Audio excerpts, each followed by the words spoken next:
Ohayo gozaimasu. Bonjour à tous et à toutes mes très chers amis. Bienvenue sur la chaîne d'une japanophile de Lyon. Enfin, le 11 décembre passé, j'ai pu reprendre les vides-greniers rétro geek et Japon. Effectivement, j'étais ce dimanche-là à la Brockland Geek de Nuits-Saint-Georges, un petit village très sympa et très agréable de Bourgogne qui se situe à côté de Beaune.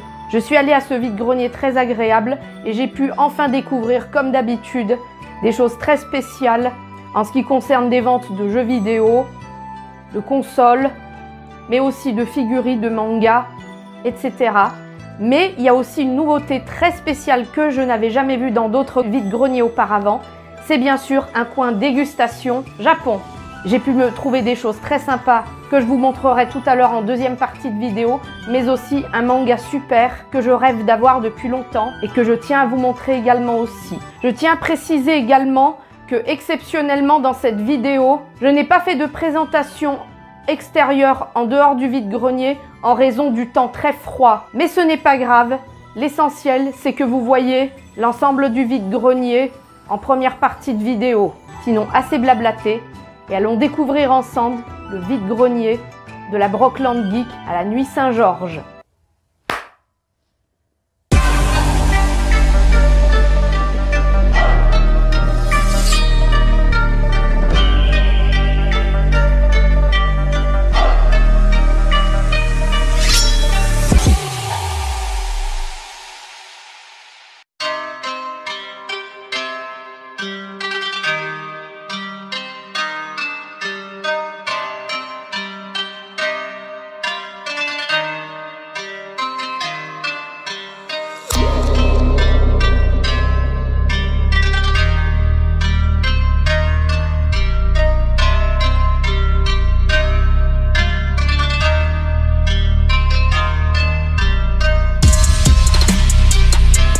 Alors là, il y a un coin dégustation. Première fois que je découvre ça, de toutes les brocantes que j'ai fait, c'est la toute première où je vois des choses comme ça.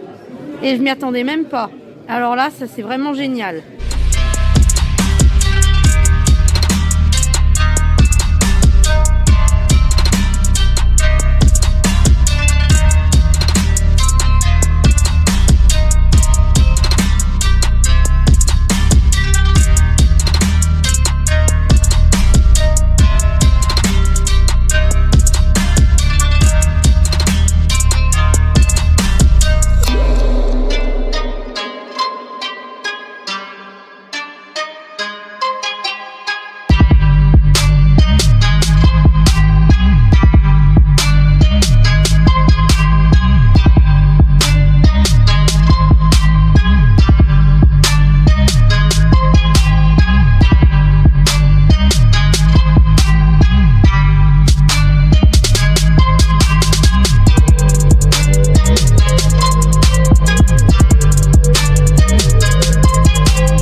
Très souvent ces figurines là de Demon Slayer, c'est parce que même si j'ai jamais encore vu l'animé parce que j'arrive pas à le trouver, eh ben je rêve de faire le cosplay de Nezuko et je ne le dirai jamais assez. Et mon plus grand rêve, ce serait que quelqu'un fasse à côté de moi le cosplay de Tanjiro. Un jour, s'il y a quelqu'un qui veut bien aussi faire le cosplay de Tanjiro avec moi, quand je ferai Nezuko, eh ben qui n'hésite pas à me le dire. Ça me ferait très très plaisir. Voilà. Coucou chers amis, nous revoici dans mon décor et cette fois-ci je suis prête à vous présenter un nouvel unboxing en cette seconde partie de vidéo issue du vide-grenier de Nuits-Saint-Georges. Alors pour commencer, vu ce que j'ai trouvé au vide-grenier, ce qui est la chose la plus spéciale de tout ce vide-grenier, a été la partie dégustation. Il faut aussi savoir que dans la culture japonaise, ce qu'on aime énormément, c'est manger. Alors j'ai pas trouvé de plat salé, ni d'exclusivité en matière de udon, de ramen, de sushi, etc. Mais j'ai trouvé beaucoup de sucré. Et ce qui fait partie aussi d'une des exclusivités de la nourriture japonaise sucrée, c'est bien sûr, surprise mesdames et messieurs, que voici, que voilà, nos fameux mochi. Alors, ces mochis sont surtout beaucoup produits au Japon. Ils sont importés depuis ces dernières années en France et on les trouve souvent dans les épiceries asiatiques et beaucoup japonaises depuis 2-3 ans, notamment dans une épicerie japonaise et coréenne que j'aime beaucoup et que j'aime beaucoup aller quand j'ai des choses japonaises à acheter, qui s'appelle les Halles du Japon. Alors ce qu'il faut savoir, c'est que dans les mochi, il y a plusieurs parfums différents. C'est une pâte qui est à base de riz gluant sucré, qui est battue plusieurs fois et à force d'être battue, ça fait une consistance moelleuse et gélatineuse. D'ailleurs, Louis San l'explique très bien dans une vidéo vlog où il est au Japon et où il se met à préparer de la pâte à mochi, ce qui est absolument fabuleux et ce que j'aime beaucoup. Mais revenons à nos moutons. Je vais vous montrer vite fait les différents parfums des mochi que j'aime beaucoup et que j'ai pu trouver au vide-grenier de Nuit Saint-Georges. Alors pour info, je ne vais pas tout de suite déballer les mochi car ça ferait pas très propre et pas très joli. Comme nous sommes juste avant la période des fêtes de Noël, j'en profiterai pour les manger le jour des fêtes et aussi au Nouvel An. Alors tout d'abord, nous avons, là c'est plus des mochi taïwanais qui sont produits. Ils sont au melon, c'est très fourré, à une pâte très jaune, très douce et très moelleuse. C'est avec de la crème de melon à l'intérieur et la pâte c'est vert. Et c'est très très bon. Le deuxième, alors celui-là c'est mon préféré. Et vu le packaging, on le trouve très souvent, on le voit beaucoup dans les épiceries japonaises. Et je pense que si on le voit très souvent dans les épiceries japonaises et bon, dans beaucoup d'épiceries asiatiques et dans des magasins de manga, c'est parce que ça doit être les mochi les plus populaires produits au Japon. Ceux-là c'est à la banane. J'en ai mangé une fois il y a environ 1 an. Ah, j'adore ce type de mochi, car l'intérieur est très crémeux, ils font à l'intérieur de la bouche. Et enfin le dernier, j'ai voulu craquer pour celui-ci, car je ne connais pas du tout et j'ai très envie de le tester. C'est en fait le mochi sous forme de cookie et fourré à la pâte de thé vert matcha. Alors c'est tellement rigolo parce que quand on voit l'aspect extérieur, on a l'impression que c'est un vrai cookie. En fait, c'est de la pâte à mochi avec des pépites de chocolat dessus qui est colorée sous la couleur d'un cookie. Mais tellement il est très bien coloré qu'on a l'impression que quand on le regarde, c'est un cookie fourré au matcha. Les gens en France qui sont habitués à la culture américaine et qui aiment manger des cookies, ils vont se poser la question, mais qu'est-ce que c'est? On n'a jamais vu de notre vie des cookies au matcha. Très très bon. J'y goûterai un jour. Enfin, nous passons à notre deuxième partie de dégustation, nourriture que j'ai pu trouver au vide-grenier. Toujours dans la nourriture japonaise, j'ai pu voir également un assortiment de boissons soda très typiques qu'on trouve également au Japon, notamment dans les combini. En France, c'est arrivé aussi, ça commence à faire fureur. On y trouve souvent dans les épiceries aussi asiatiques et japonaises et on en trouve maintenant à Carrefour, là où je vais souvent pour faire mes courses. Quand j'ai vu ça pour la première fois de ma vie, figurez-vous, j'ai halluciné. J'étais en extase de voir une boisson pour la première fois. La voici. Alors j'ai pris la plus courante au Japon. C'est en fait de la boisson ramune, de type ramune. Pourquoi ramune? Parce qu'en fait, c'est une boisson soda dans une bouteille spéciale où l'ouverture, en fait, c'est un décapsuleur. Tu dois appuyer avec ton doigt très fort en exerçant une forte pression. Qu'est-ce que c'est que ce bout de merde, fils de pute? Pour ceux qui n'auront pas cette pression dans les mains, je leur conseille vivement de faire de la musculation pour avoir de la force dans leurs mains. Tu appuies en fait sur cette capsule, il y a une petite bille en dessous, ça te presse et ça te la fait tomber. Et la bille, elle roule à l'intérieur dans l'espace. Et ta boisson, elle s'ouvre et tu la verses. J'ai pris le plus courant du Japon, c'est la boisson au yaourt. J'ai jamais goûté de ma vie. J'imagine en fait que ça doit être du soda avec du goût du yaourt.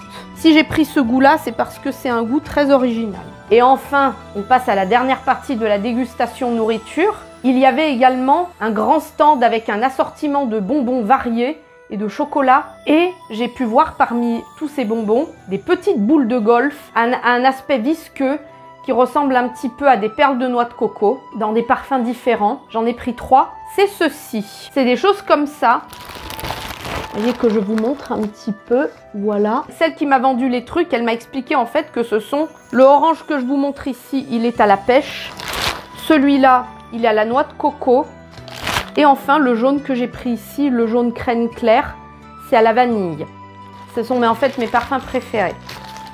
Il y avait à la banane aussi, que j'aime beaucoup, mais je connaissais vraiment bien. Prochaine fois qu'il y aura un nouveau vide-grenier et où il y aura à nouveau ces mêmes bouboules de balles de golf, je prendrai d'autres parfums différents que je connais moins. Mesdames, mesdemoiselles, messieurs, la partie dégustation est finie. Nous passons cette fois-ci à la partie Japon manga. J'ai pu enfin trouver 2 petits mangas. Ce ne sont pas des one-shots, c'est des mangas entiers. Mais j'ai pris ces numéros parce que bon, il n'y avait pas les autres, ils n'y étaient pas et c'est pas grave. Je prendrai les autres numéros quand je tomberai dessus. Il y en a un dont j'aime beaucoup, que j'ai pu prendre. C'est un moitié shonen shoujo. Dont j'ai vu l'animé il y a environ 2 ans et que j'ai beaucoup aimé. C'est Super Girls. Quand j'aurai l'occasion, je ferai le cosplay, je ferai une vidéo analyse de l'animé dessus. Je vous le montre. Alors ici, c'est le volume 3. C'est le seul que j'ai trouvé. C'est l'histoire en fait de 3 copines lycéennes qui se rencontrent dans la même classe et qui apprennent à vivre la vie des gals. Au Japon, comme on les appelle, ce sont en fait les bimbos, les filles très branchées dans le Japon des années 2000, notamment au quartier de Shibuya. En tout cas, l'animé que j'ai vu, c'est quelque chose que je recommande et je conseille fortement. Et c'est un shonen très bien parce que non seulement, d'habitude, le shonen qui est joué par des garçons, et ben là, il est exclusivement joué par des filles. Contrairement à ce qu'on peut penser des filles dans les mangas et dans la société en général, elles peuvent être plus fortes et plus intelligentes qu'on ne le croit.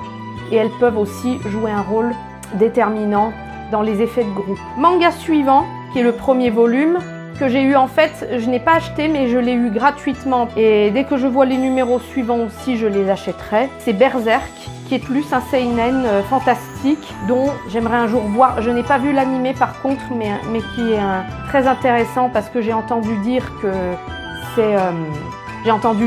un chef-d'œuvre. Moi qui suis pas d'habitude très avertie, je me suis efforcée de prendre le manga et un jour je m'efforcerai de prendre l'animé. Et enfin, nous arrivons au clou du spectacle. Je me suis pris la totalité du manga dont j'ai entendu parler, qui est plus récent, dont l'animé également est plus récent et dont j'ai eu une recommandation d'un ami vidéaste. C'est effectivement un manga qui fait fureur auprès de la jeunesse d'aujourd'hui, dont j'ai vu beaucoup de cosplay énormément.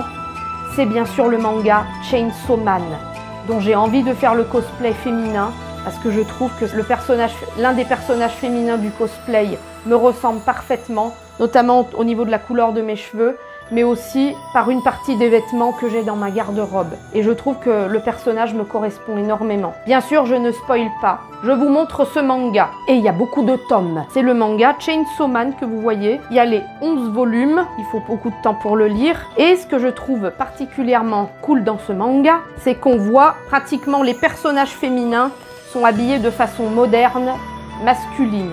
Et c'est ça que j'aime beaucoup et que je trouve très original. Et comme on le voit aussi ici. Voilà, pour tout vous dire, parmi les choses dans le vide-grenier, il y avait beaucoup de trucs que j'avais déjà, notamment en matière de figurines. Et vu la place que ça prend, je pense pas reprendre d'autres figurines après, sauf s'il y a quelque chose sur laquelle je craque vraiment.